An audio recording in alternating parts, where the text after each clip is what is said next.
جتنے بھی ادیان ہیں اسلام کے سوا، جتنے بھی ادیان ہیں وہ سارے کے سارے دین اسلام کے سامنے مغلوب، اور اسلام ان سب ادیان پر غالب آ گیا۔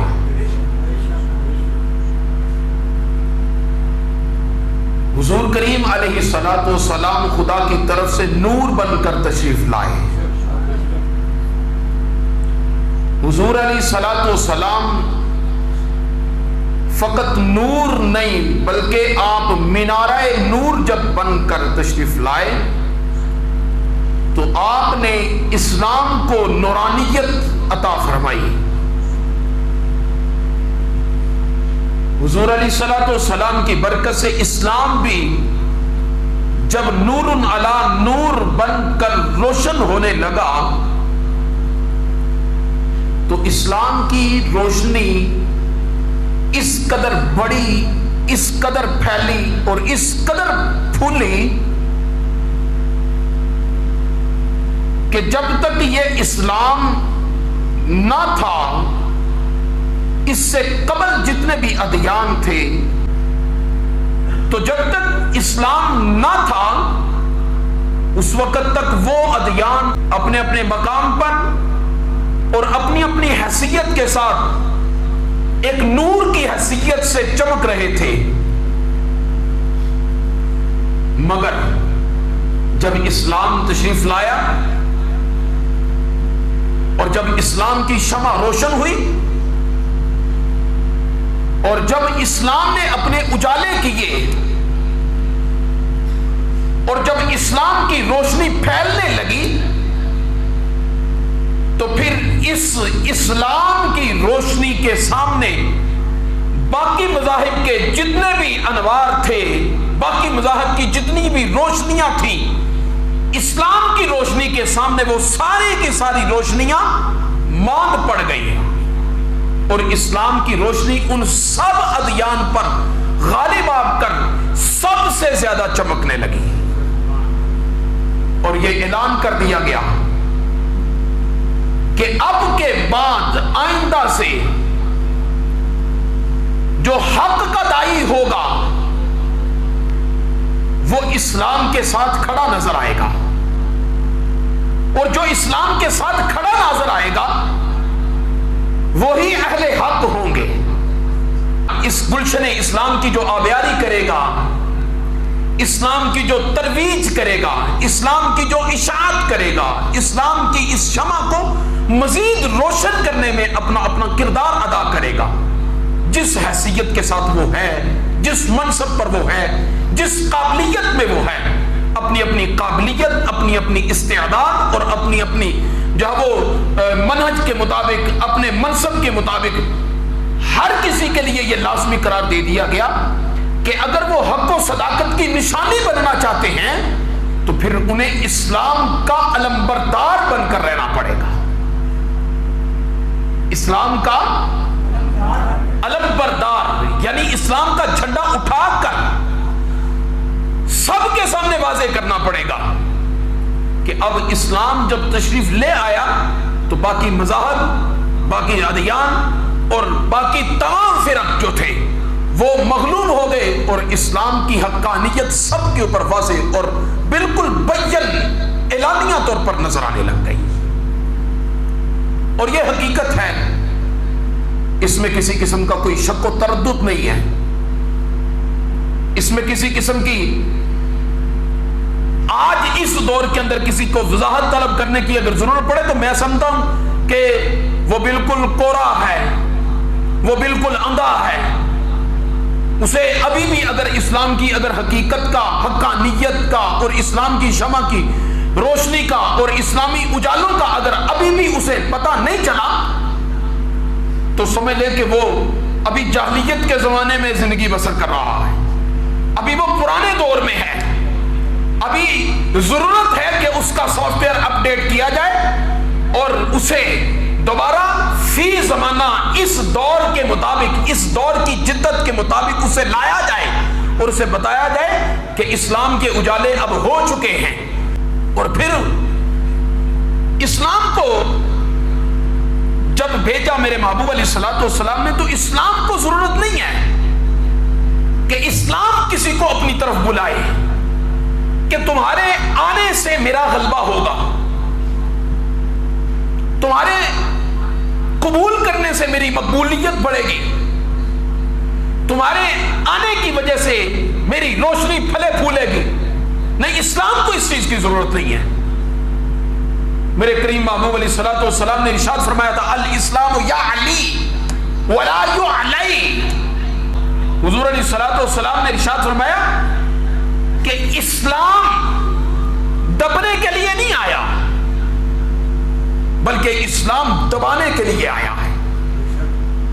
اسلام کی اپنی ایک پاور ہے، اسلام کی اپنی ایک جرأت ہے.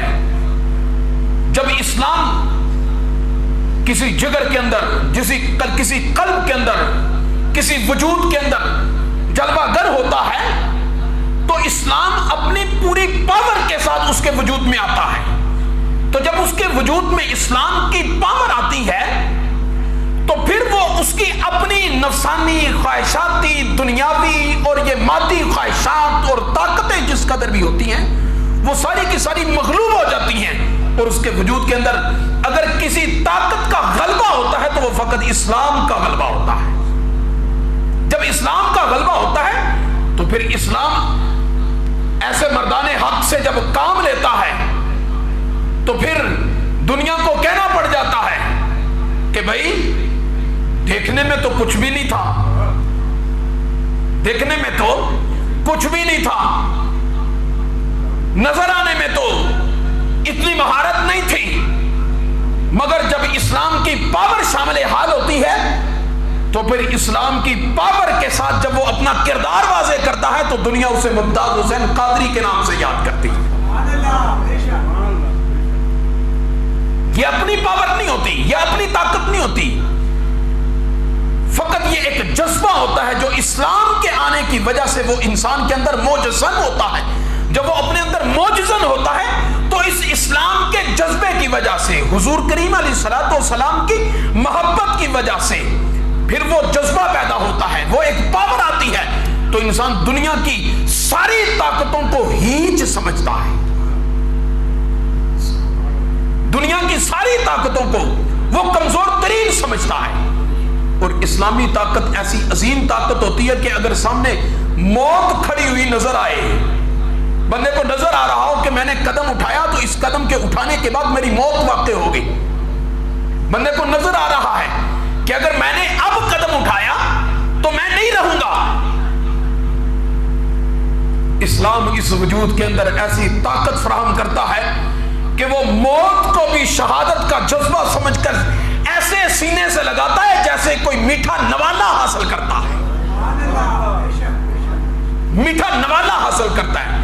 اب اس کے مقابلے میں اگر آپ اسلام سے مخالفت جتنے بھی ادیان ہیں، جتنے بھی مذاہب ہیں، اگر اس ایک طاقت کے مقابلے میں ان کو دیکھیں تو وہ سست ہیں، وہ کاہل ہیں، وہ ہیچ ہیں، وہ کچھ بھی نہیں ہے. اور اسلام کی طاقت ان کے سامنے بڑی دلیرانہ نظر آتی ہے، اس لیے کہ اسلام کا داعی اور اسلام کا ماننے والا مرد مومن، مرد مجاہد، مرد مسلمان جب موت کو بھی گلے لگاتا ہے تو وہ اس کے ساتھ گلے لگاتا ہے کہ وہ اپنا ایک جذبہ شہادت سمجھتا ہے،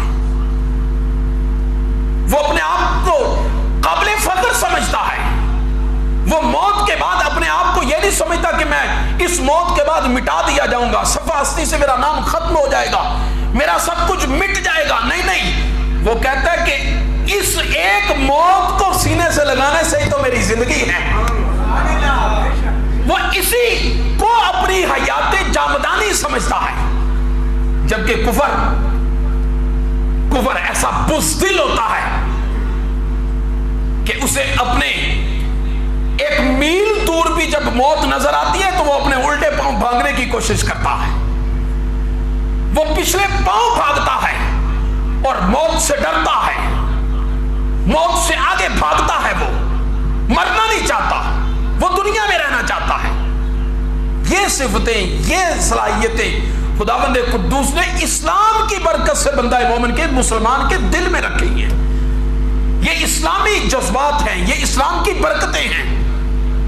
تو جب اسلام آتا ہے تو اسلام کے آ جانے کے ساتھ ہر طرف برکتیں ہی برکتیں ہوتی ہیں، ہر طرف رحمتیں ہی رحمتیں ہوتی ہیں.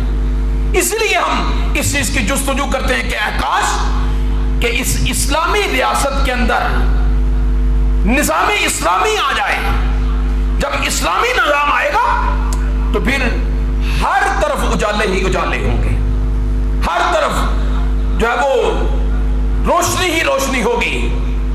پھر کسی سے کچھ کہنے کی ضرورت نہیں پڑے گی کہ آپ نے یہ کیوں کیا، آپ نے وہ کیوں کیا. اسلام پھر اپنا دستور العمل خود دیتا ہے، اسلام اپنا نصاب خود دیتا ہے، اسلام خود بتاتا ہے کہ آپ نے کس طرح سے زندگی بسر کرنی ہے اور کس طرح سے آپ نے نظام حکومت چلانا ہے. یہ سارا کچھ اسلام پھر فراہم کرتا ہے. بارکیف عزیزان گرامی قدر، یہ تو چیزیں اور یہ تو برکتیں وہ ہیں جو اسلام کی ہیں. لیکن میرے عزیز دوستو، اسلام کے اندر بسنے والے مسلمانوں کے اندر بھی اسلام اپنے کچھ حقوق بیان کرتا ہے. اسلام حق کو پسند کرتا ہے اور حقیقت ہی اسلام کی پسندیدہ شے ہے. باطل نہ خدا کو پسند ہے، نہ خدا کے حبیب علیہ الصلوۃ والسلام کو پسند ہے، نہ اسلام کو پسند ہے. باطل کسی صورت میں بھی پسند نہیں ہے. اسلام اپنے ماننے والوں کو عدل و انصاف کا درس دیتا ہے. اسلام تو یہاں تک کہتا ہے من سلم المسلمون من لسانہ و یدہ، کہ حضور کریم علیہ الصلوۃ والسلام نے جب اسلام کی وضاحت فرمائی، اسلام کی فضیلت بیان فرمائی، اسلام کے درجات کو بیان کیا، اسلام کی حقیقت و ماہیت کو لوگوں کے سامنے جب رکھا کہ یہ اسلام ایسی عظیم شے ہے، تو لوگ یہ پوچھنے پر مجبور ہو گئے کہ یا رسول اللہ صلی اللہ علیہ وسلم، اگر یہ ایسی عظیم شے ہے تو ہمیں فرمائیے کہ ہم اسے کیسے حاصل کر سکتے ہیں. اگر ہم اسے اپنے اوپر وارد کرنا چاہیں تو کیسے وارد کر سکتے ہیں؟ وہ کون سی چیز ہے کہ جس کے ذریعے سے اسے ہم اپنے اوپر وارد کر سکتے ہیں؟ دیکھیں، بانی اسلام، داعی اسلام علیہ الصلوۃ والسلام نے اسلام کے تقاضوں کے ساتھ ساتھ مسلمانوں کی کیسی تربیت فرمائی ہے.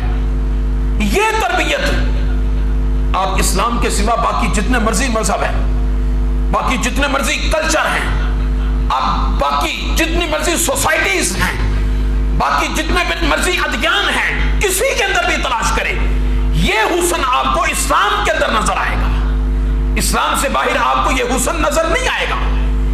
اسلام کے باہر تو اندھیرے ہی اندھیرے ہیں. اگر یہ اجالے آپ کو نظر آئیں گے تو یہ اسلام کے اندر نظر آئیں گے. کہ لوگوں نے پوچھا یا رسول اللہ صلی اللہ علیہ وسلم، یہ فضیلت جو آپ نے بیان فرمائی، یہ مقام و مرتبہ جو آپ نے بیان فرمائی، یہ ہمیں کیسے ملے گا؟ حضور کریم علیہ الصلوۃ والسلام نے ارشاد فرمایا من سلم المسلمون من لسانہ و یدہ. ہاں، یہ کسی مسلمان کو یہ شرف تو مل سکتا ہے، یہ کسی مسلمان کو احساس تو مل سکتا ہے کہ جب تک مسلمان نہ تھا خدا کے غیظ و غضب میں تھا، جب تک مسلمان نہ تھا اس کا نام جہنم کے دروازوں کے اوپر لکھا ہوا تھا، جب تک مسلمان نہ تھا کوئی رحمت کا فرشتہ اس کے قرب میں آنا تو دور کی بات اس کی طرف دیکھنا پسند نہیں کرتا تھا، جب تک مسلمان نہ تھا خدا کے قہر و غضب میں رحمت سے دور خداوند قدوس کے قہر و غضب میں رہتا تھا. لیکن فقط ایک کلمہ ایسا ہے جو میرے محبوب علیہ الصلوۃ والسلام کا کلمہ طیبہ ہے. فقط کلمہ طیبہ پڑھا اور کلمہ طیبہ پڑھ کر جب اس نے اسلام کی چھتری کے نیچے سایہ فکن ہوا، جب اس نے اسلام کے سائے کے نیچے آیا، جب اسلام کے دامن میں اس نے پناہ لے لی، تو آقا علیہ الصلوۃ والسلام نے ارشاد فرمایا کہ وہ ساری کی ساری جو نحوستیں تھیں وہ قدرتوں میں بدل گئی، وہ ساری کی ساری جو خداوند قدوس کا قہر و غضب تھا رحمت میں بدل گیا، فرشتوں کا رحمتوں کے میں بدل گیا.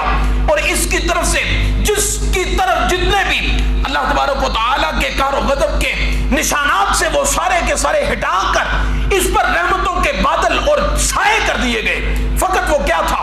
فقط کلمہ طیبہ اور مسلمان ہونا تھا۔ جب یہ پوچھا گیا تو حضور کریم علیہ الصلوۃ والسلام نے ارشاد فرمایا کامل مسلمان کون سا ہے؟ المسلم من سلم المسلمون من لسانہ و یدہ، کہ کامل مسلمان وہ ہے کہ جس کے ہاتھ اور زبان سے دوسرے مسلمان محفوظ رہیں، جس کے ہاتھ اور زبان سے دوسرے مسلمان محفوظ رہیں، دوسرے مسلمان محفوظ رہیں۔ یا رسول اللہ صلی اللہ علیہ وسلم مطلب کیا ہے؟ معنی یہ ہے کہ اسلام اپنے ماننے والوں کو فقط کلمہ طیبہ پڑھ لینے کے بعد آزاد نہیں کرتا کہ آپ جو کچھ مرضی کرتے رہے، جس کی مرضی عزت پر حملہ کر دیں، آپ جس کو مرضی تہو بالا کر کے رکھ دیں، آپ جس کے لیے جیسا مرضی جو ہے وہ عنوان جو ہے وہ زیب تن کر دیں۔ نہیں، اسلام کہتا ہے کہ کسی غیر مسلم، کسی مسلمان بھائی کی دل آزاری بھی اسلام گوارا نہیں کرتا۔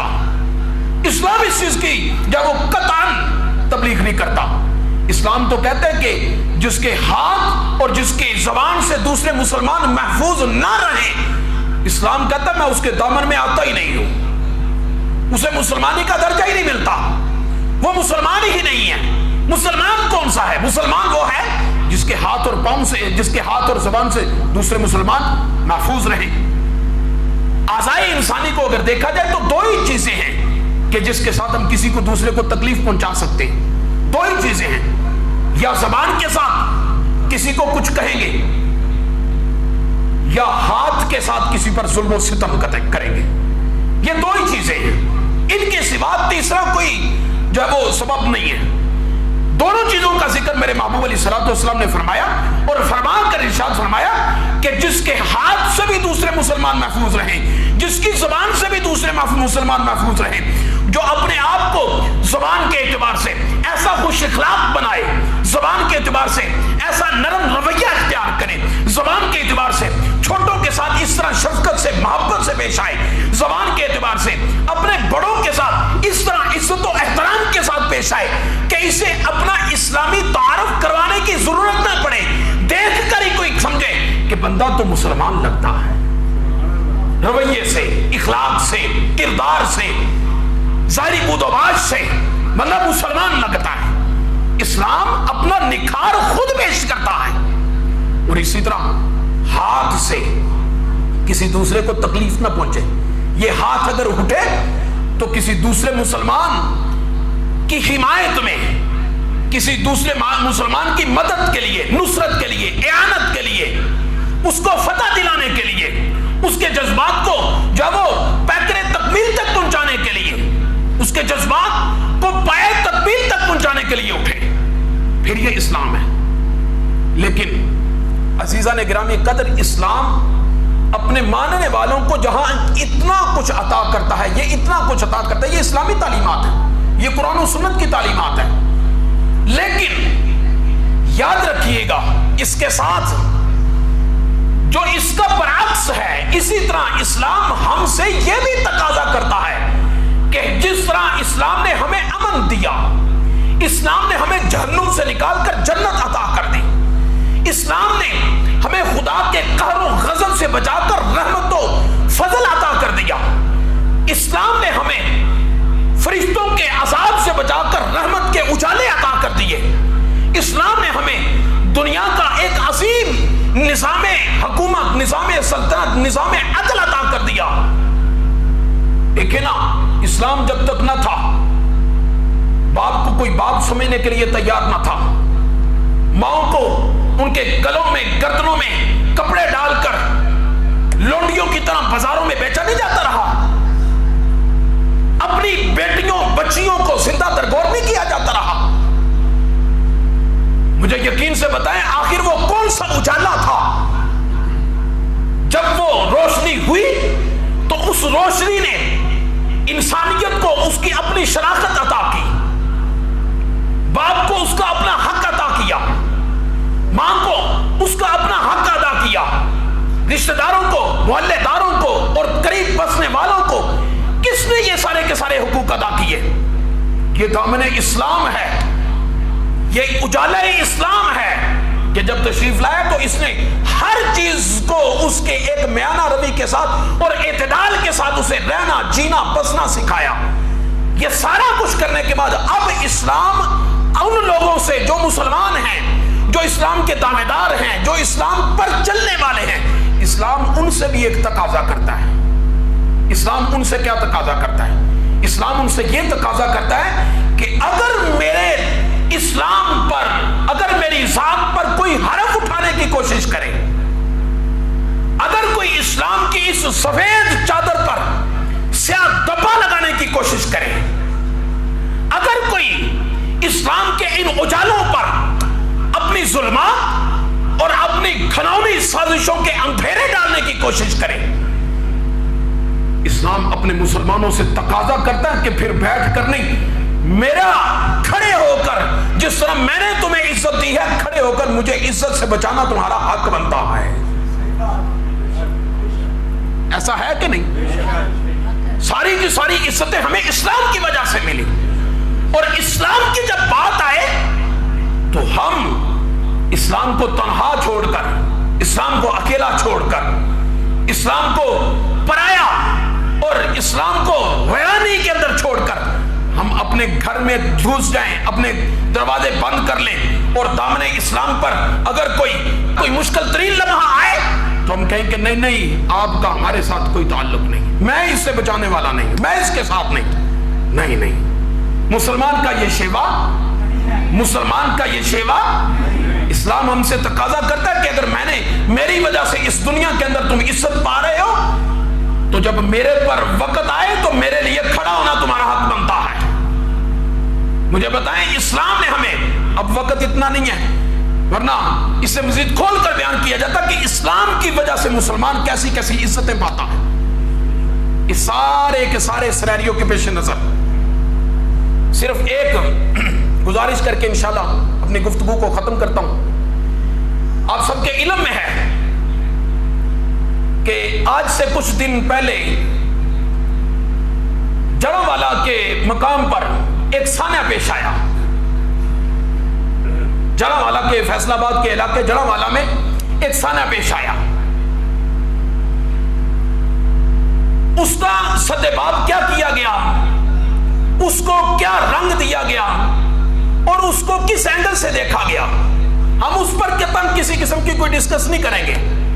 سب سے پہلی چیز تو یہ ہے کہ اس کے کئی عینی شواہد موجود ہیں جو آج حکومت پاکستان کے پاس بھی موجود ہیں, کہ سب سے پہلے اس عیسائی لڑکے نے قرآن مجید فرقان حمید کے صفوں کی بے حرمتی کی, صفحے پھاڑے, پھر لال پینسل ریڈ پین کے ساتھ قرآن مجید کے اوپر حضور کریم علیہ الصلوۃ والسلام کی ایسے ایسے واضح الفاظ کے ساتھ بےادبیاں اور گستاخیاں کی گئی جو میرے پاس موجود ہیں, کہ انسان شرم و حیا میں, غیرت میں ڈوب جاتا ہے, انہیں اپنی زبان پر نہیں لا سکتا, اور پھر اس پر گستاخیاں کر کے اسے برسر عام باہر پھینک دیا گیا. اس کے بعد حکومت پاکستان کو اطلاع دی گئی, پرچہ کروایا گیا, یا جو کچھ بھی ہوا, ہم اس چیز کی بھرپور مذمت کرتے ہیں. اس کے برعکس مسلمانوں میں سے کئی ایک عوام الناس, کوئی عالم دین یا کوئی صحیح مستند آپ کو ایسا قطر نہیں ملے گا کہ جس نے ان کے چرچ, ان کے گھروں یا ان کے کسی املاک کو نقصان پہنچانے کی ترغیب دلائی ہو. قطعاً ایسا نہیں. عوام الناس میں سے مشتعلین نے, مشتعل افراد نے جو کچھ بھی حملہ کیا, جو کچھ بھی کیا, اس کی بھی ہم بھرپور مذمت کرتے ہیں. لیکن اس سارے سینیریو کے اندر جو قابل ذکر گفتگو ہے, کہ یہ ساری پچھلی میری گفتگو کا محاصر جو تھا, میں نے آپ کی سامنے اپنے حسب حال اسلام کی ایک ڈیفینیشن آپ کے سامنے رکھی, اسلام کیا چیز ہے, اور اس کے بعد آج کے مسلمان نے اس ایک واقعہ کی مد میں, اس ایک واقعہ کی وجہ سے سوشل میڈیا پر ہمارے ماہرین آتے ہیں, سوشل میڈیا پر, ٹی وی پر اینکر آتے ہیں, اور ہمیں شرم سے ڈوب مرنا چاہیے. کئی ایک مولوی جو درباری مولوی جسے آپ کہہ سکتے ہیں, وزراء جو آتے ہیں اور آ کر اسلام کو بدنام کرنے کی کوشش کرتے ہیں اور عیسائیت کو اونچا کرنے کی کوشش کرتے ہیں. اس ایک واقعہ کی مد میں اس کے سبب سے عیسائیت کو اونچا کرنے کی کوشش کرتے ہیں. اگر کسی نے عیسائیوں کے چرچ کو توڑا ہے تو اس نے اسلامی ریاست ملک پاکستان کے قانون کی خلاف ورزی کی ہے. اسے اس کے مطابق سزا دینی چاہیے. مگر یاد رکھیں ٹی وی اینکر اور سوشل میڈیا پر بیٹھ کر اگر کوئی یہ کہے کہ اس ایک واقعے کی وجہ سے عیسائیت اوپر چلے گئی اور اسلام نیچے ہو گیا، ایسا قطعاً نہیں ہو سکتا. میرے رب عز و جل نے قرآن مجید کے اندر ارشاد فرمایا ان الدین عند اللہ الاسلام. خدا کے ہاں اگر کوئی مقبول دین ہے آج تو وہ دین دین اسلام ہے. خدا کے ہاں اگر کوئی مقبول دین ہے تو وہ دین اسلام ہے. اچھا، جو دین اسلام قبول کرتا ہے وہ تو اسلام کے ساتھ دامنے اسلام میں عزت کے ساتھ رہتا ہے. لیکن اگر کوئی دین اسلام کو قبول نہیں کرتا، اسلام کے اس پرچم کے نیچے نہیں آتا، اسلام کو قبول نہیں کرتا، اس کے لیے ہمارے اسلام نے ہمیں ہر چیز کا درس دیا ہے، ہر چیز کے حقوق بتائے ہیں. اسلامی ریاست کے اندر اگر کوئی غیر مسلم، اسلامی ریاست کے اندر اگر کوئی غیر مسلم رہتا ہے، یہ میرے سامنے بخاری شریف ہے، حضور کریم علیہ الصلوۃ والسلام کا واضح ارشاد مبارک ہے. حضور نبی کریم علیہ الصلوۃ والسلام نے ارشاد فرمایا جس نے کسی معاہد کے ساتھ یا معاہد کے ساتھ، معاہد اس میں فاعل ہے، معاہد اس میں مفعول ہے، جس نے معاہدہ کیا کسی کے ساتھ یا جس کے ساتھ کسی نے معاہدہ کیا، اس حالت میں جو اس پر ظلم کرے اور اسے قتل کرے، حضور علیہ الصلوۃ والسلام نے ارشاد فرمایا وہ جنت کی خوشبو تک نہیں پا سکتا، وہ جنت کی خوشبو تک نہیں پا سکتا. یہ ہو گیا ان کا حق اسلام کے اندر، اور اسلامی ریاست کے اندر ان کے حقوق ہیں. کیا حقوق ہیں؟ قرآن مجید فرقان حمید کی یہ سورہ توبہ کی آیت نمبر 32 اللہ تبارک و تعالی نے کیا فرمایا؟ خالق کائنات جل مجدہ الکریم ارشاد فرماتا ہے قاتل الذین لا یؤمنون باللہ ولا بالیوم الآخر. لڑائی کرو ان سے جو ایمان نہیں لاتے اللہ اور اللہ کے رسول پر، لا یؤمنون باللہ اللہ پر جو ایمان نہیں لاتے، ولا بالیوم الآخر اور قیامت پر جو ایمان نہیں رکھتے، ولا یحرمون ما حرم اللہ ورسولہ اور حرام نہیں مانتے اس چیز کو جس کو حرام کیا اللہ اور اس کے رسول نے، ولا یدینون دین الحق من الذین اوتوا الکتاب اور سچے دین کے تابع نہیں ہوتے، یعنی وہ کتاب جو اللہ اور اللہ کے رسول کو عطا کی گئی، اللہ تعالیٰ نے اپنے محبوب علیہ الصلوۃ والسلام کو عطا کی، اس کتاب پر ایمان نہیں لاتے. حتی یعطوا الجزیۃ عن ید وہم صاغرون. قرآن کہتا ہے کہ وہ جو مسلمان نہیں ہیں ان کے ساتھ دو چیزیں ہیں، ان کے ساتھ دو چیزیں ہیں. سب سے پہلی چیز تو ان کے ساتھ جنگ کی جائے، قتال کیا جائے، اور قتال کیا جائے یا وہ مارے جائیں یا غالب آ جائیں یا مغلوب آ جائیں. ایک چیز. نمبر دو، اگر اسلامی ریاست کے اندر اگر کوئی غیر مسلم رہتا ہے تو قرآن کہتا ہے کہ اس سے جزیہ وصول کیا جائے گا، وہ ذمہ ہے. جب جزیہ وصول کیا جائے گا تو جزیہ وصول کرنے کے بعد اس کا حق یہ ہے کہ اس کے ساتھ دوسرے مسلمانوں کی طرح برتاؤ کیا جائے. مگر ہمارا اسلام کہتا ہے کہ اسے عزت اور تکریم قطعاً نہیں دی جائے گی، اسے اعزاز نہیں دیا جائے گا، اسے تکریم نہیں دی جائے گی.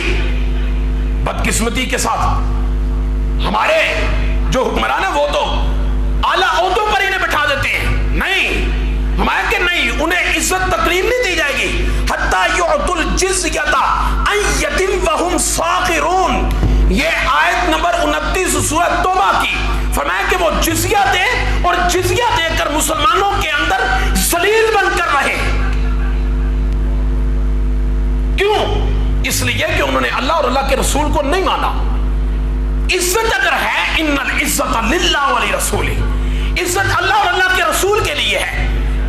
اور جو اللہ اور اللہ کے رسول کو نہیں مانتا پھر اسے عدل و انصاف کے تقاضے تو پورے کیے جائیں گے، مگر عزت کے لیے اسے دامن اسلام میں آنا پڑے گا، عزت کے لیے اسے دامن اسلام میں آنا پڑے گا، ایک چیز۔ دوسری چیز،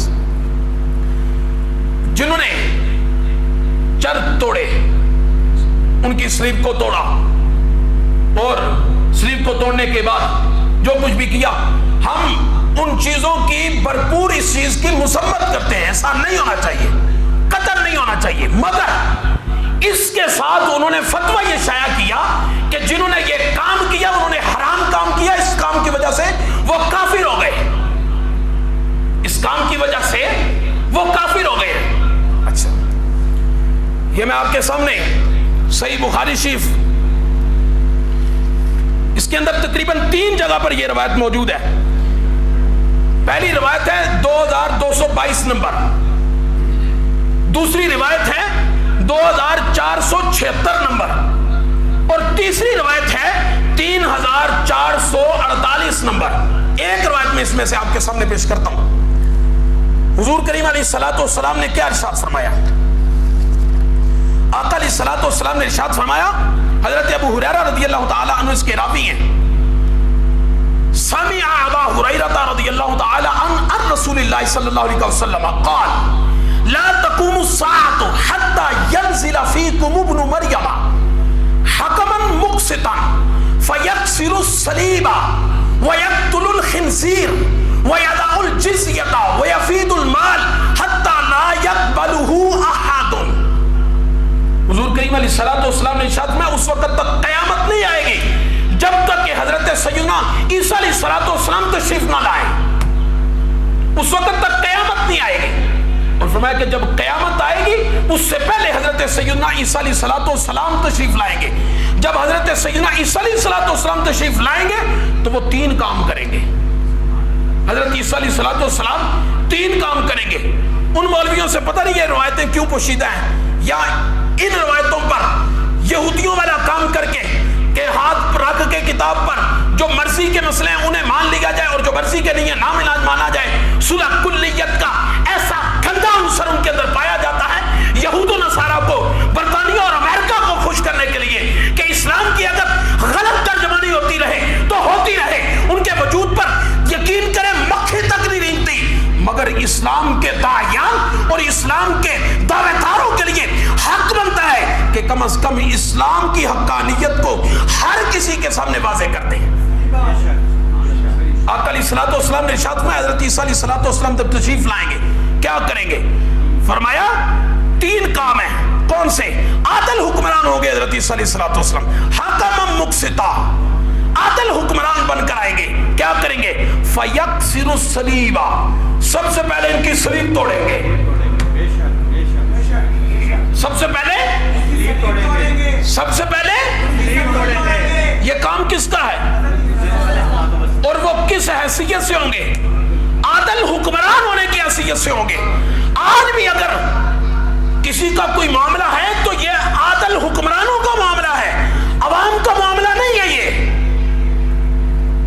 فرمایا کہ سب سے پہلے وہ صلیب توڑیں گے۔ دوسرا کام کیا کریں گے؟ وَيَقْتُلُ الْخِنْزِيرَ، اور خنزیر کو قتل کریں گے۔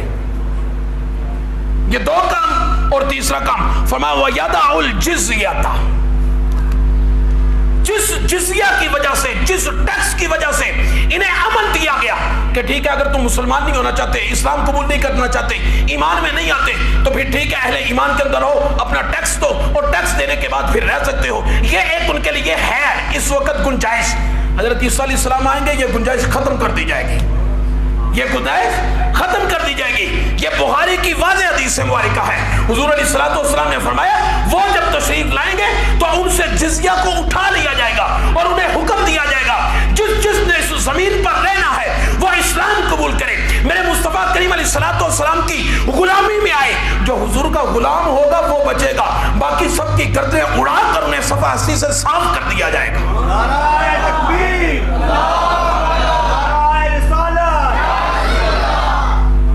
حضور کریم علیہ الصلوۃ والسلام کی غلامی میں سب کچھ ہے، لہذا معاملہ دونوں طرف سے غلط ہوا، اور غلط معاملے کے اندر جس کی وجہ سے سارا کچھ ہوا، اس معاملے کو سب کچھ جو ہے نا وہ سب نے بالکل ہی چھپا دیا۔ کسی نے نام لیا کہ وہ ملعون جس نے حضور کریم علیہ الصلوۃ والسلام کی گستاخی کی، جس نے قرآن کریم کی بے حرمتی کی، اس کی طرف کسی نے کوئی توجہ نہیں کی اور اس معاملے کی طرف آ گئے۔ بار کیف ہمارا اس سے کوئی تعلق نہیں، اس سے کوئی سروکار نہیں، معاملہ صرف اتنا ہے کہ ٹی وی پر کسی پروگرام کے اندر، کسی موبائل کے اوپر، کسی سوشل میڈیا، کسی نیٹ ورک پر اگر آپ اسے سماعت کریں تو اپنی بصارت کے اندر یہ چیز واضح رکھیں کہ حضور کریم علیہ الصلوۃ والسلام نے ارشاد فرمایا اگر کوئی عزت پانا چاہتا ہے تو وہ دامن اسلام سے عزت پائے گا۔ اسلام کے بغیر کچھ بھی نہیں ہے، اسلام کے بغیر ذلت ہے، اسلام کے بغیر رسوائی ہے، اسلام کے بغیر اندھیرا ہے، اور اسلام کے اندر نور ہے، اسلام کے اندر نجات ہے، اسلام کے اندر فلاح ہے، اسلام کے اندر اللہ اور اللہ کے رسول صلی اللہ تعالی علیہ وسلم کی بارگاہ اقدس کا قرب اور ان کی بارگاہ اقدس سے فلاح ہے۔ اللہ تعالی ہم سب کو حضور علیہ الصلوۃ والسلام کے صدقے دین حق کا پرچار کرنے کی توفیق نصیب فرمائے۔ وما توفیقی الا باللہ۔